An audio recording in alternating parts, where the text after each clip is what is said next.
Last episode में हमने देखा था कि सुहो ने फैंग को हरा दिया था और उसने बाकी सारे लोगों को बचा लिया था। अगले दिन ये न्यूज फैल जाती है कि कोई ई रैंक वाला डी रैंक के डंजन में अकेले गया और सारे जख्मी हंटर्स को बाहर लेके आया। ये न्यूज गिल्ड टॉर्टोइज के कुछ अपर स्टाफ भी पढ़ लेते हैं और अब वो सुहो को अपने गिल्ड में लेने के बारे में सोच रहे हैं। एक मेंबर सुहो को कॉल लगा देता है और हम देखते हैं कि वो अपने फोन को काफी गुस्से से टेबल पर रख देता है। ये देख के लियो से कहता है, क्या तुम्हें समझून से कोई रिप्लाई मिला? वो एक न्यू रैंक वाला है। यकीनन ऐसा बड़े गिल्ड से ऑफर मिलने के बाद वो बहुत ही ज्यादा खुश हो गया होगा। मेंबर बताता है, बात ऐसी है कि उसने रिजेक्ट कर दिया। ये सुन के लिए बहुत ही ज्यादा हैरान हो जाता है और वो कहता है, क्या उसने हमें रिजेक्ट कर दिया? एक न्यू बी रैंक वाले ने हमारे गिल्ड को रिजेक्ट कर दिया। आखिर ये बात सेंस भी कैसे बना सकती है? मेंबर बताता है, उसने कहा है कि वो अभी किसी भी गिल्ड में ज्वाइन नहीं होना चाहता। ये सुन के लिए फिर से हैरान हो जाता है और वो कहता है, क्या एक हंटर गिल्ड में ज्वाइन नहीं होना चाहता? क्या उसे लगता है कि क्या वो एक यस रैंक का है? मेंबर कहता है, खैर अब हम क्या ही कर सकते हैं, चलो ये मानते हैं कि वो जल्दी हमसे कांटेक्ट करेगा।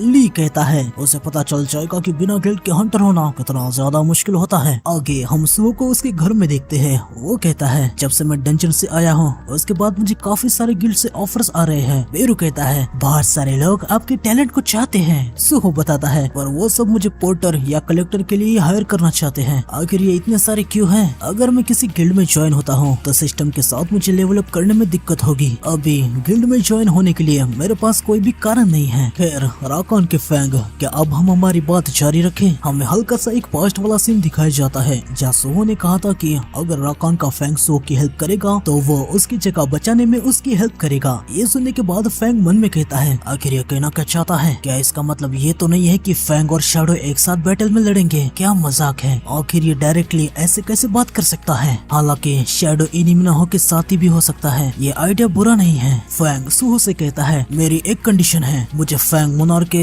ऐसे ही दूसरे सीक्रेट ग्राउंड में ले जाओ। प्रेजेंट में सुहो फैंग से कहता है, तो तुम्हें किसी जगह के बारे में पता है? फैंग बताता है, चाहे वो कितने भी दूर हो पर मुझे फैंग मोनार्क के सीक्रेट ग्राउंड की लोकेशन पता है। मैं फील कर पा रहा हूँ कि जो गेट उन्हें लीड करता था अब वो पहले से ही जा चुका है। ह्यूमंस उसे क्या कहते हैं? हाँ, डंजन ब्रेक। यकीनन ये पहले से ही हो चुका था। ये सुन के सुहो कहता है, इसका मतलब वो सीक्रेट साइड एक फील्ड टाइप का डंजन होगा। फील्ड टाइप डंजन ये तब होता है जब डंजन ब्रेक हो जाता है और डंजन के अंदर के मॉन्स्टर उस जगह पे कब्जा कर लेते हैं। सुहो यूजुनो को मैसेज करता है कि वो कुछ काम के लिए बाहर जा रहा है तो वो उसकी चिंता ना करे, ना ही उसे ढूंढे। सुहो अपना बैकपैक तैयार कर लेता है और तीनों फील्ड डंजन की तरफ निकल पड़ते हैं। आगे हम सुहो को उस जगह पे देखते हैं, यहाँ पे एक गेट लगा हुआ था। इस जगह को देख के सुहो थोड़ा सा पैनिक हो जाता है और वो कहता है, क्या सच में ये वही जगह है? फैंग कहता है, हाँ ये वही जगह है। तभी सुहो देखता है कि सिर्फ हेनो गिल्ड को यहाँ जाने का परमिट है। सुहो कहता है, अरे यार ये अच्छा नहीं है, ये जगह तो हंटर गिल्ड की होनी चाहिए, अंदर घुसना इलीगल होगा। और ये हैना गिल्ड के लोग सारे गैंग टाइप के हैं तो वो सारे डरावने होंगे।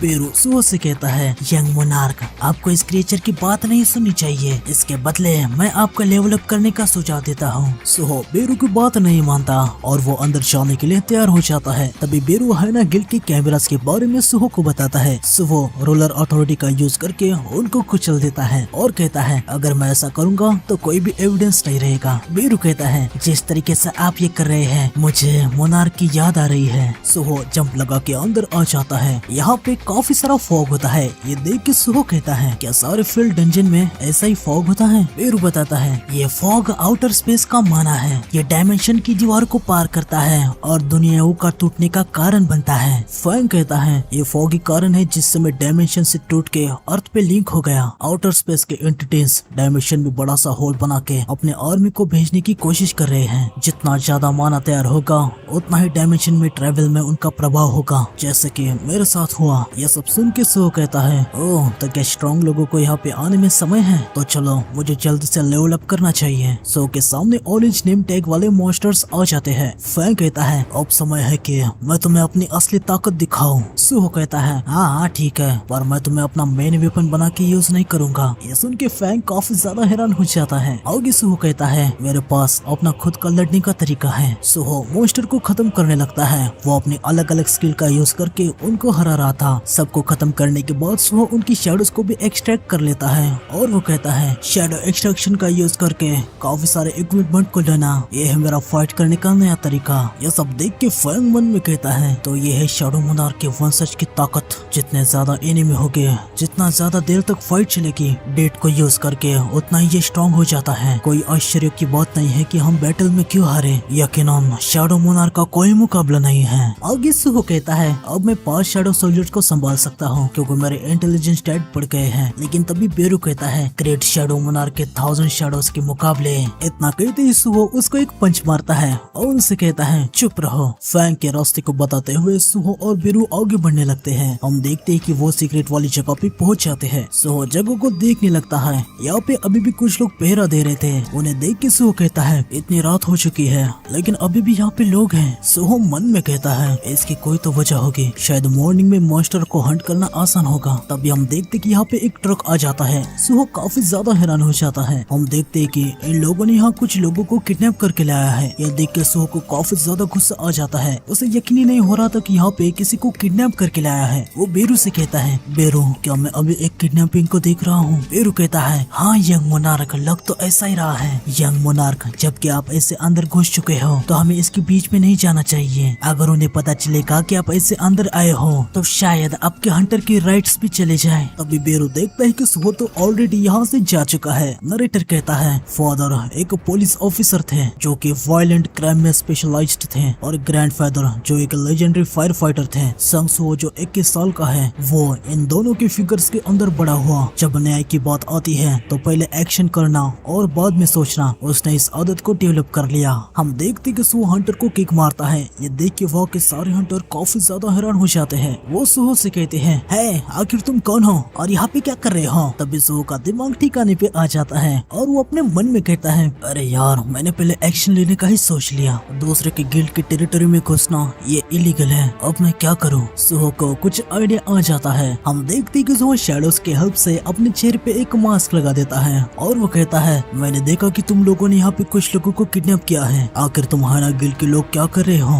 हंटर कहता है मैंने भी तुमसे यही पूछा है कि तुम यहाँ पे क्या कर रहे हो? क्या दूसरे के टेरिटरी में घुसना काफी नहीं था कि तुम हम पे अभी अटैक भी कर रहे हो? क्या तुम्हें मरने की इच्छा है? हंटर बाकी हंटर से कहता है कि उसे खत्म कर दो। हंटर सुहो पे अटैक करने के लिए आ जाते हैं। सुहो इनके अटैक को बहुत ही आसानी से डॉज कर रहा था। इनको देख के सुहो अपने मन में कहता है मैंने इनको देख के रखा है, ये हाइना गिल्ड के डी रैंक के नॉर्मल हंटर्स है, मुझे अपनी ताकत को कम रखना चाहिए। सुहो एक हंटर को पंच मारता है। सुहो ने अपनी फुल पावर से भी हमला नहीं किया था लेकिन वो हंटर काफी ज्यादा दूर जाके गिरने लगता है। बाद में सुहो बाकी के हंटर को भी पीट देता है। ये देख के बेरू अपने मन में कहता है यंग मोनार्क आप स्ट्रॉन्ग ग्रो हो रहे हैं, डी रैंक के अवेकन आपके सामने कुछ भी नहीं है। हम सुहो के स्टैट्स को देखते हैं, अभी वो 16 लेवल पे पहुंच चुका है। आगे सुहो सारे हंटर को एक साथ बांध लेता है। सुहो किडनैप किए लोगों को आजाद कर देता है। लड़की सुहो से कहती है हमारी हेल्प करने के लिए आपका बहुत बहुत शुक्रिया, क्या आप हंटर एसोसिएशन के हंटर गिल्ड से हैं? सुहो कहता है आप उस तरीके से सोच सकते हैं, यहाँ पे मैं सब कुछ संभालूंगा, तो आप जल्दी से किसी सेफ जगह पे चले जाइए। लोग ट्रक से यहाँ से निकल जाते हैं। सुहो कहता है लेकिन हाइना गिल्ड लोगों को किडनैप क्यों कर रही है? तभी फैंग कहता है सुहो मैं फील कर पा रहा हूँ। सुहो कहता है तुम किसके बारे में बात कर रहे हो? फैंग बताता है हमारा यहाँ आने का कारण वहाँ पे है। सुहो यहाँ पे आ जाता है। हम देखते कि यहाँ के हालात काफी ज्यादा बुरे होके रखे हैं। सुहो कहता है क्या यहाँ पे लोगों को कैद करके रखा था? तभी बेरू कहता है यंग मोनार्क मुझे धुंधली सी एक एनर्जी महसूस हो रही है।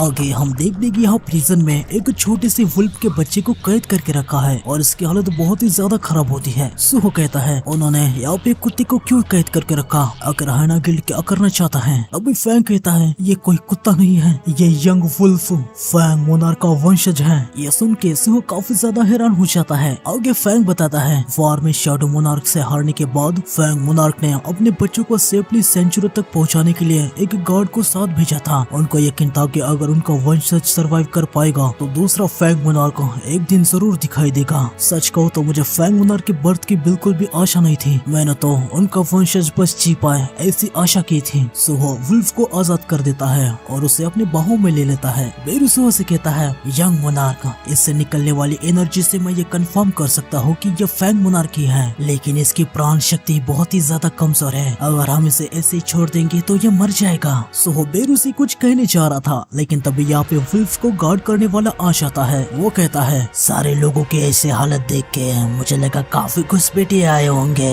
लेकिन यहाँ तो बस एक ही पर्सन है। सुहो मन में कहता है अरे यार वहाँ पे कोई और बचा था, क्या ये कोई मॉन्स्टर है? इस गार्डियन का नाम है ब्रॉकी। रॉकी कहता है हाइना गिल्ड बेकार है, आखिरकार ह्यूमन ह्यूमन पे कहाँ ट्रस्ट किया जा सकता है। फैंग ब्रोकी से कहता है, ब्रोकी तुम जिंदा हो। सुहो फैंग से कहता है, क्या तुम इसे जानते हो? फैंग बताता है, हाँ ऐसे बच्चों को गार्ड करने का काम दिया गया था। ब्रोकी कहता है, काफी समय हो गया राकान के फैंग, तो तुम भी जिंदा हो। फैंग कहता है, ब्रोकी तुम भूल गए हो कि तुम्हें बच्चे को प्रोटेक्ट करने के लिए भेजा था। आखिर तुम इन गिल्ड वालों के साथ क्या कर रहे हो और तुम्हारी हालत ऐसे कैसे हो गई? ब्रोकी बहुत ही तेजी से सुहो के पास आ जाता है और वुल्फ को ले लेता है। उसके बाद वो सुहो को एक किक मार देता है, जिससे सुहो काफी ज्यादा दूर जाके टकरा जाता है। बेरू बहुत ही ज्यादा पैनिक हो जाता है। वो तुरंत सुहो के पास आ जाता है और कहता है, यंग मोनार्क आप ठीक तो है ना? सुहो कहता है, आज तक मुझे जितने भी हिट लगे ये सबसे ज्यादा जोरदार था। सुहो के सर से खून निकलने लगता है। उसकी इंश्योरेंस स्किल लेवल अप हो जाती है। इससे उसका फिजिकल रेजिस्टेंस 40% हो चुका है। अब सुहो के सारे घाव मिट चुके हैं। बेरू सुहो से कहता है,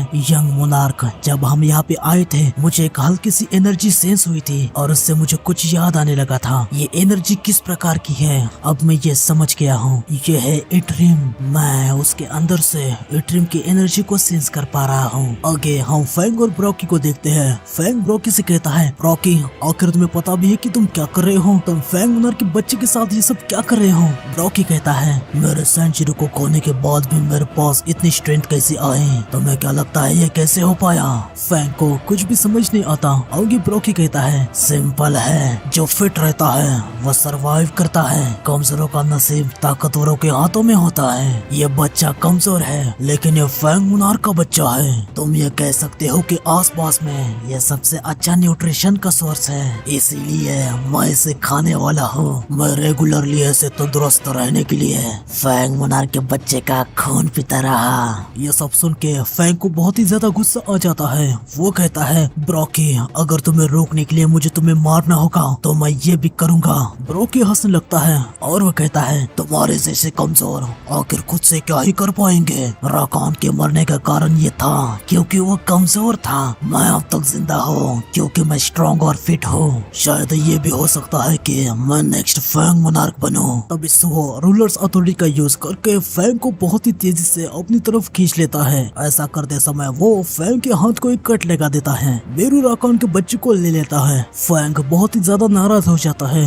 वो सुहो से कहता है, संग सुहो। सुहो सब कुछ समझ जाता है। वो फैंग से कहता है, ऐसा लग रहा है कि तुम इससे काफी ज्यादा गुस्सा हो, पर मेरे लिए ये अच्छा ही है। मुझे इसके साथ कुछ अपना बिजनेस चुकाना है। फैंग और शैडो में ये पहली बार अलायंस होगा। सुहो मन में कहता है, इट्रिम हाँ आखिरकार मुझे अपने पापा से रिलेटेड एक क्लू मिल गया। आगे ब्रोकी कहता है, कीड़े मैं तुझे खत्म कर दूंगा। हम ब्रोकी के आंखों में एक अलग सा ही पैटर्न देखते हैं। तो आज की वीडियो में बस इतना है। मिलते हैं नेक्स्ट एपिसोड में। सायोनारा।